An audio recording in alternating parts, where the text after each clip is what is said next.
Hello viewers, আসসালামু আলাইকুম। আশা করি আপনারা সবাই ভালো আছেন। গ্রিন লিফ ইউটিউব চ্যানেলের পক্ষ থেকে আপনাদের স্বাগত।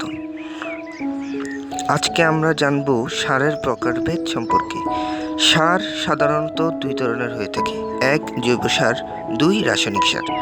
রাসায়নিক সার আবার 6 ধরনের হয়ে থাকে, এক urea, 2 TSP, 3 MOP, 4 DAP, 5 gypsum, 6।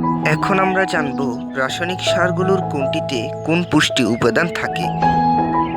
Urea সারে থাকে নাইট্রোজেন, টিএসপি সার থাকে ফসফরাস এবং ক্যালসিয়াম, এমওপি সার থাকে পটাশিয়াম, ডিএপি সার থাকে নাইট্রোজেন এবং ফসফরাস, জিপসামে থাকে সালফার এবং ক্যালসিয়াম, এবং দস্তা সার থাকে জিঙ্ক এবং সালফার।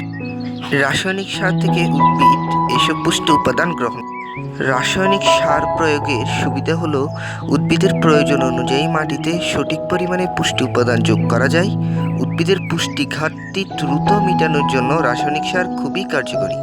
ফসলের উৎপাদন বৃদ্ধিতে গুরুত্বপূর্ণ ভূমিকা। রাসায়নিক সার প্রয়োগের সুবিধা থাকা সত্ত্বেও কিছু অসুবিধা রয়েছে। এক, সুষম পরিমাণে ব্যবহার না করলে মাটি ও ফসলের ক্ষতি হয়। রাসায়নিক সার ব্যবহারের ফলে উৎপাদন খরচ বেড়ে যায়। অতিরিক্ত রাসায়নিক সার ব্যবহারের পরে পরিবেশ দূষণ ঘটে। ধন্যবাদ সকলকে। আসসালামু আলাইকুম।